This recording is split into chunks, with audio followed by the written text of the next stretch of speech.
Welcome everyone to day 8 of the Democrat shutdown. As is our custom now, we'll come out every morning and give you an update on where things stand. I've tried to make this as simple as possible and as digestible as possible. It seems complicated, what's happening in Washington right now. It actually is very simple. Don't let the Democrats distract you and try to convince you of things that are not true. Yesterday, or a couple of days ago, Monday, I laid out 6 simple truths about how the Democrats shut down the government, why they did it, and why it is so important for them to come to their senses and turn the lights on. Yesterday, I went through 5 fast facts for you about the shutdown, and I explained, as everyone now knows, Chuck Schumer's desperate attempts to rehabilitate his own image by shutting down the government. Today, we're going to talk about some of the consequences of that shutdown and what it means to real people around this country, real Americans experiencing the devastating cost of their political antics here. And I'm going to read you some sample quotes and headlines that we just collected yesterday from around the country. Here's a headline from The Hill. GOP leaders point to Capitol Police missed paychecks as shutdown drags on. So today, the U.S. Capitol Police officers are going to come to work to bravely protect U.S. government officials and staff in these dangerous times. They're going to do that without pay. Many Democrats in this chamber, by the way, I want to note, are going to receive paychecks this month while the men and women of the U.S. Capitol Police who are protecting them will not. Here's another headline from the New York Post. Aviation groups warn a government shutdown will delay aircraft safety inspections, maintenance work on critical equipment.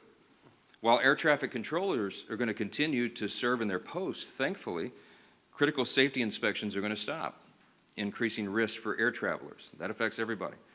Here's another headline from Georgia, local media in Georgia. Central Georgia food banks prepare for surge of new clients during the government shutdown. It's a sad headline. Remember, Georgia's 2 Democrat senators, Warnock and Ossoff, have now voted 5 times to keep the government closed down. 5 times so far. I suspect they may continue, and they're hurting real people in the state of Georgia. Here's one from New Hampshire local media. National parks caught in the crosshairs of government shutdown. Let me point out that both senators from New Hampshire, Senators Shaheen and Hassan, have repeatedly voted to keep the government closed, and New Hampshire's national park sites closed by extension. How about New Jersey? Here's a headline yesterday. Hospital at-home telehealth programs on hold amid government shutdown. You got 2 Democrat senators in New Jersey, Andy Kim and Cory Booker, and they have repeatedly voted against funding these programs which New Jerseyans rely upon daily. Here's one from Michigan. Michigan nonprofit leaders said a shutdown would be at best disruptive and at worst potentially devastating for local communities. There are 2 Democrat senators in Michigan, Gary Peters and Alyssa Slotkin, and they have voted now 5 times to enable this devastation upon their communities. One more, I could do this all day. Here's one more from CBS News. Government shutdown fears have Colorado food banks bracing for potential new visitors. You guessed it, 2 Democrat senators from Colorado, Michael Bennet and John Hickenlooper. They keep voting over and over to keep the government closed. Democrats claim they want to negotiate, but that is already happening in a bipartisan, bicameral fashion. And we brought in the chairman of the House Appropriations Committee this morning, Tom Cole, who can talk more about that. But I just want to say this as I yield to Mr. Cole, and then you'll hear from the rest of the leaders, and I'll take some questions. There is one sad and inescapable fact that no one can forget here. This shutdown is nothing more than political cover for Chuck Schumer and the Democrats. They are worried about the Marxist flanked in their Democrat Party. The Marxists are about to elect a mayor in New York City. That's Chuck Schumer's state, and he's terrified that he's going to get a challenge from his far left. I've noted that Chuck Schumer is a very far left politician, but he's not far enough left for the communists, and they're coming for him. And so he has to put up his dukes and show a fight. So they picked a fight on something that's not even related at all to the shutdown and the funding that we should have gotten done by the end of September. We just need a stopgap measure to give us a little more time to get the job of Congress done. They refuse to do it because they're playing politics, and real Americans are paying the price for it. But let me introduce Chairman Cole, and he can tell you about some of these discussions that have been going on. Mr. Cole? Thank you very much, Mr. Speaker. Usually when I follow the Speaker, I usually think I should just say what he said and excuse myself right away. But in this case, it is pretty easy. I mean, we've had a pretty decent year in the House Appropriations Committee, all 12 bills out of committee before September 30th. 3 that we are in negotiations on with the Democrats. Those negotiations have gone very well. We're prepared pretty quickly to close once the government's reopened. We could get at least 3 bills done. The president could sign them in. Those things would be immune from a shutdown until the following September 30th. Then we'd pick another group of 3 or 4 bills, and then we would do in cooperation with our Democratic colleagues and start working on that. So the process, honestly, was moving along pretty well, and then we had unrelated demands, obviously related to repealing work the Congress had already done on Medicaid, and then these new discussions on subsidies. And I do want to point out, at least the bill we have right now in front of us doesn't even go till December 31st. I mean, these actions would still, we could do this work and still have time to turn around, as the president and our leadership has pointed out in both chambers, and sit down and talk about these other issues. But it's hard to do much when the negotiations aren't happening simply because the government is shut down. So again, we're prepared to work. I've got very talented counterparts on the Democratic side. They're good negotiators. We've negotiated a lot of labor issue bills together between Patty Murray, Rosa DeLauro, and myself, and obviously Susan Collins is one of the best legislators in the building. So it's not like we were going to have a hard time, I think, finding common ground, but you do have to restore the government for that to happen. Democrats are not likely to move bills while they've got the government shut down, because it suggests that absent that, we would be moving through the process as normal, and frankly, in a much better shape than we've been in recent years. So again, I'm just hopeful that my colleagues in the Senate, and it's worth pointing out, a majority of the Senate's already on our side, a bipartisan majority of 55. So this really does get down to Leader Schumer and the bulk of his caucus just simply shutting down the government over items unrelated to what we normally do in appropriations. I've mentioned this to both the Speaker and the Leader because they make these decisions, but you know, we should not be handling Medicaid on my committee. We should not be handling the Obamacare subsidies simply because we don't have the expertise or the jurisdiction to do either one of those things. What we can do is move the bills through the process, make sure that every soldier is paid, make sure that every air traffic controller is paid, make sure that the American people don't lose any services. So we're prepared to do that.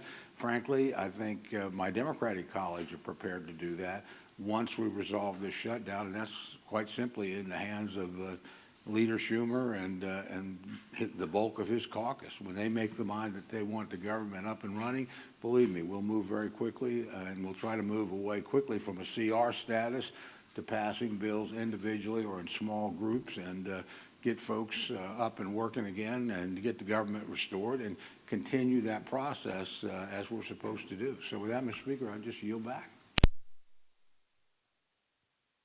Well, appreciate the work that Chairman Cole and the Appropriations Committee have done months and months ago to get us in a place where we would be ready to have all of the appropriations in a place where you can negotiate those differences.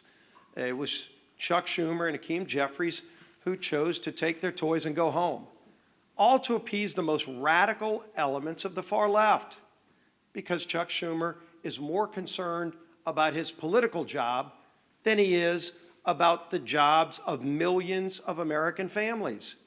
American families' lives are at stake here. Whether or not we're going to be able to pay our troops, whether or not people can get on an airplane and go visit a relative or take a vacation, whatever their plans may have been, are being disrupted. Real lives of real people are being disrupted so that Chuck Schumer can show the far left Marxists in his party that he's having some kind of tantrum and fighting Donald Trump because he's afraid of the far left part of his political base. A lot of people say, what is this really about? And obviously you see Democrats trying to make it about things that have nothing to do with the basic funding of government, the bill that we passed here in this House just a few weeks ago. And in fact, a lot of Democrats are having buyer's remorse, but every one of us has a voting card. And weeks ago, Republicans and Democrats in the House had an opportunity to put this voting card in the machine and tell the American people where they stand on a government shutdown. And 99% of House Republicans voted yes to keep the government open while we negotiate our differences, and 99% of Democrats voted no to shut the government down. Some of them are having buyer's remorse, and I don't blame them. They're now realizing the dire consequences that their no vote caused to real families across America. Some of them are begging the speaker, please bring us back in so they can get another shot at this. You don't get a do-over. They picked the wrong side. They voted to shut the government down. They failed the test. But the good news is they can get bailed out by the Senate. If they really want to solve these problems, if they really want to make sure our troops get paid, which, by the way, we voted for, they voted against, they can call their 2 Democrat senators who have 5 times voted to shut the government down and say, today's the day you can make amends. Today's the day you can open the government up. We only need 4 more votes. It's not a large number. 4 Democrat senators have come to their senses and said, yes, let's open up the government and not have this charade continue, but it takes 4 more because Chuck Schumer wants to have a tantrum. Well, let me tell you what another senator just said yesterday about why this shutdown is going on. He said, quote, this is a Democrat senator yesterday, the point of this shutdown is not just suffering for suffering's sake, but to make a point. So you even have Democrat senators admitting that they're imposing suffering on the American people, but they just want to make a point? My God, millions of lives are at stake. They know they're inflicting suffering on the American people so they can make some kind of point. If you want to have a tantrum, this is not the 3rd grade. This is the lives of American people. Real lives are at stake. Real careers and families. Will they be able to pay their house note come the 15th? That's at stake. The safety of our air traffic control system. So that some senator that wants to have a tantrum can make a point? I think the American people are getting sick of this charade that's going on. They know what the Democrats in the House did to shut the government down. But they also know that just 4 senators doing the right thing can turn this around and open the government back up again. And yes, we have big differences on a lot of things that we need to be negotiating on. All those bills that Chairman Cole and his appropriators sent out of committee, you can't have those negotiations while you're in a shutdown. And they know that. But they don't mind inflicting suffering on the American people because they want to make a point. I think the American people are going to start making points. People could pick up the phone and call their Democrat senator. We did a press call yesterday in the states of Georgia and Maryland, where all 4 senators there could literally end this today, but they've all been 5 times voting no on the bill to get the government back open. It was ironic. The Maryland delegation of Democrats held a press conference just days ago talking about how bad a shutdown will be for the state of Maryland. And they're right. The irony is they're the ones who voted to shut it down. Over 150 employees in the state of Maryland alone will be hurt, and their own Democrat delegation is saying how bad it's going to be, yet they're the ones who voted to inflict that, quote, suffering on the people of Maryland. This madness can end. This madness needs to end with sanity finally emerging. Bring some common sense in. And Chuck Schumer, if you can't do the right thing because you're so afraid of your political job, think about the jobs of millions of families out there who don't want to have that suffering inflicted on them. And let 4 other of your Senate Democrat colleagues do the right thing for you. Let's end this. Our whip, Tom Emmer.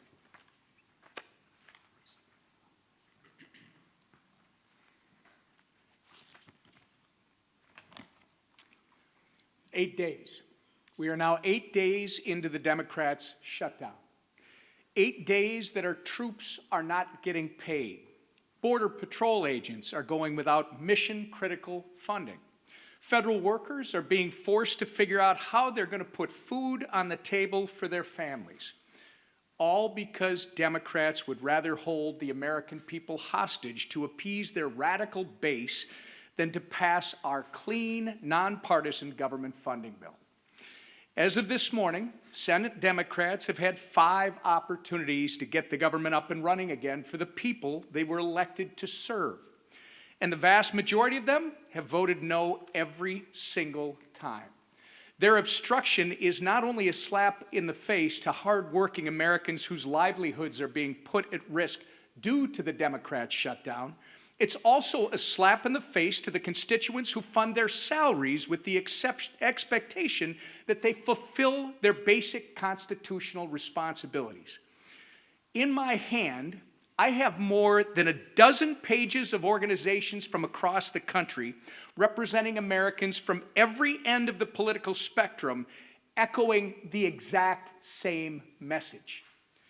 And that message is that government shutdowns solves nothing and hurts everyone. So to our Democrat colleagues in the Senate, enough with the political grandstanding. Do the right and responsible thing by passing the House's clean CR immediately. Americans are already hurting. People's jobs are at stake. You can and must end the political games and reopen the government today. And with that, I turn it over to our conference chair, Lisa McClain.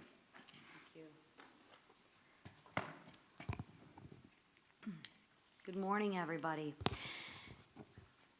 Again and again, Democrats have chosen to put illegal aliens over hardworking Americans. That is not my opinion. That is fact. Read the bill. Democrats let millions of illegals pour in across our border under Joe Biden. Democrats gave them driver's license. Democrats allowed them to cast ballots in elections. And now Democrats are fighting, they are fighting to give illegals health care on your dime. Democrats want to take money out of your pockets and give them to illegal aliens so they can get government benefits. These aren't my opinions. These are actual facts. Go to the website and read the facts, right? But what Democrats do when they have no plan, no vision, and no leader, they have to misrepresent the truth. And they do that over and over again, and they think you, the American people, aren't gonna notice. They're not gonna notice. You're not gonna notice that they're taking money out of your pockets and giving them to illegals. They're gonna try and put their spin on it. But I challenge you, go to the website and read it for yourself. When Democrats have the choice between standing up for American people or catering to the illegal aliens, what do? They choose illegals every single time and time again. And that's exactly what they're doing again in this government shutdown fight. Democrats are putting illegals above American citizens. So I ask the Democrats, how long will it take you to put Americans first in this funding fight? I ask our senators, Senator Peters and Slotkin, when are you gonna put the American people first? The people that elected you to represent them. How many times will you vote against our troops? I ask Senator Peters and Senator Slotkin, how many times are you gonna vote not to pay our troops? How many times will you vote against moms and babies who rely on WIC? Against flood insurance? How many times will you vote to put illegals first and Americans last? The answer to that question is as long as the radical base keeps calling the shots. My 2 senators are pandering to their radical base as well. Republicans, however, are actually putting Americans first every single day. And why? Because that's our job. That's our duty. And quite frankly, that is our responsibility. And I call on the Democrats, especially the 2 Democrats from my state, Senator Peters and Senator Slotkin, please put the American people who you represent first. We'll take a few questions. Yes, ma'am. Speaker Johnson, thank you. Do you agree that the mayor of Chicago and the governor of Illinois should be in prison? Should they be in prison? Should the mayor of Chicago and the governor of Illinois be in prison? I'm not the attorney general. I'm the Speaker of the House, and I'm trying to manage the chaos here. I'm not following the day-to-day on that. I do know that they've resisted the introduction of, or the offering of National Guard troops in Chicago, which is a terribly dangerous city and has been destroyed in the process of being destroyed under liberal Democrat governance and their terrible policies.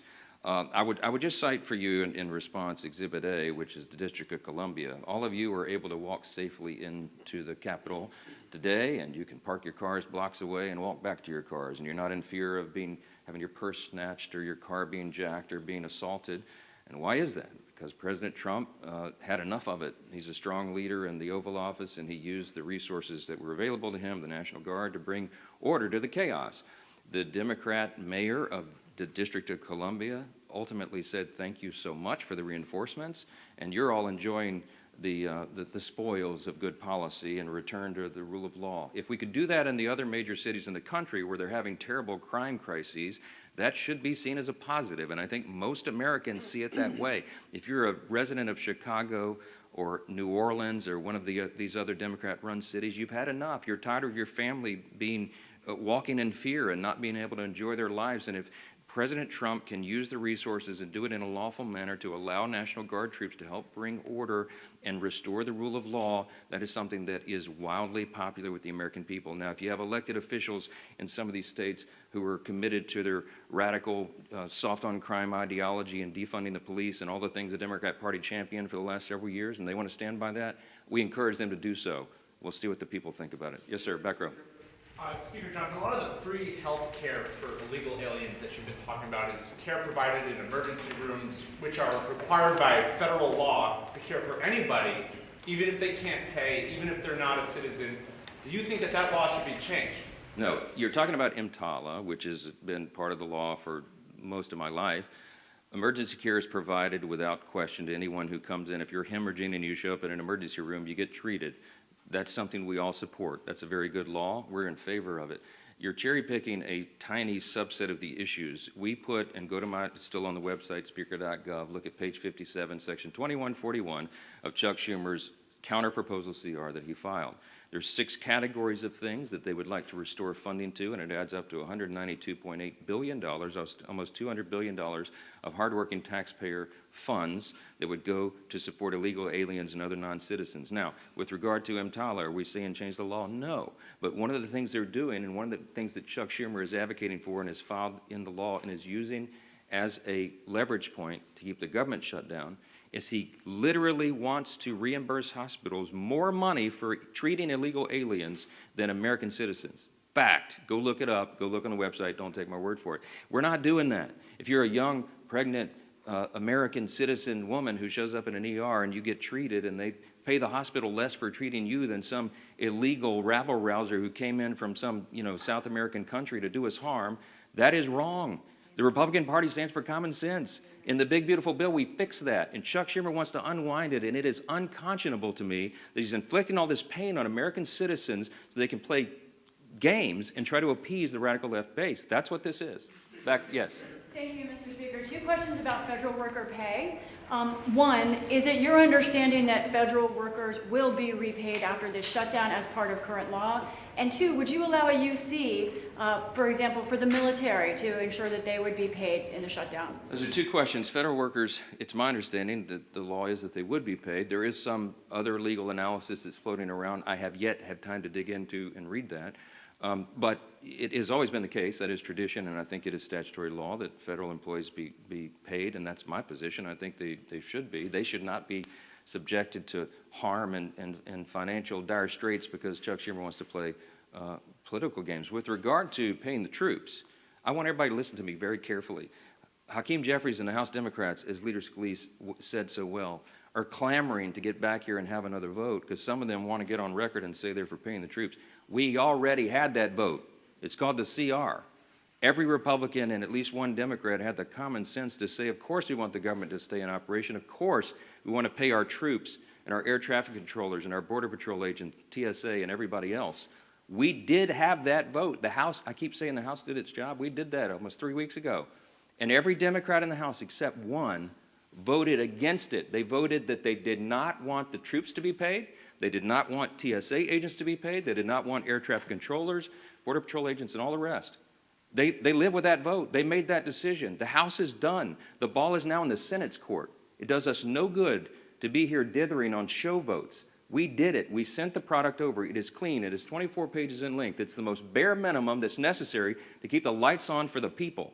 And Chuck Schumer and 43 of his colleagues, Democrats, continue to do the wrong thing. We're not having it. Yes, ma'am. Thank you so much. Democrats continue to allege that the Republican-controlled Senate can change the rules to push through the shutdown impasse. Congresswoman Marjorie Taylor Greene is also now saying the same.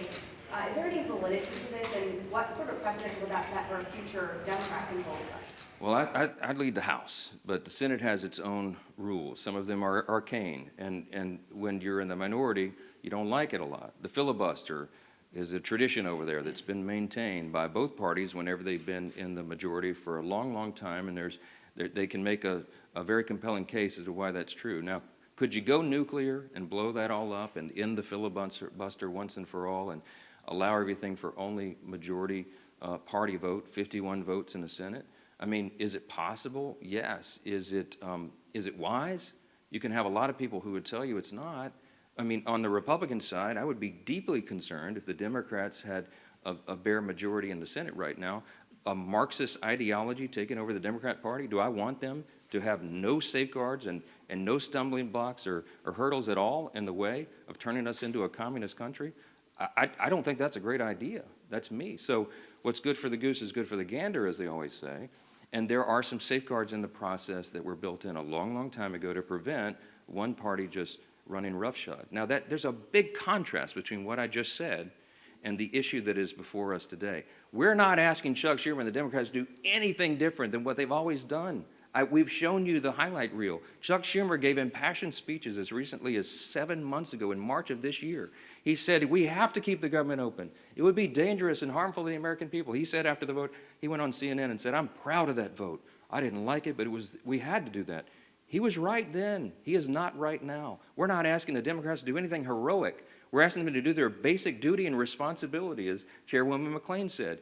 Keep the government open. The first responsibility, I'm sorry, I'm aggravated. The first responsibility of the government is to protect the people. And the people who are supposed to be protected are being completely cheated by Democrats in the Senate because they want to play politics. They hate Donald Trump. I mean, they have Trump derangement syndrome. It's very real. Listen to their own comments. And they have to show a fight at any cost. When does that cost become too high? In our view, it already has. They have another chance today to reopen the government, and we'll see if they do the right thing. I pray that they do, because real people are being affected by the games here, and they're sick of it. Thanks so much. Thank you.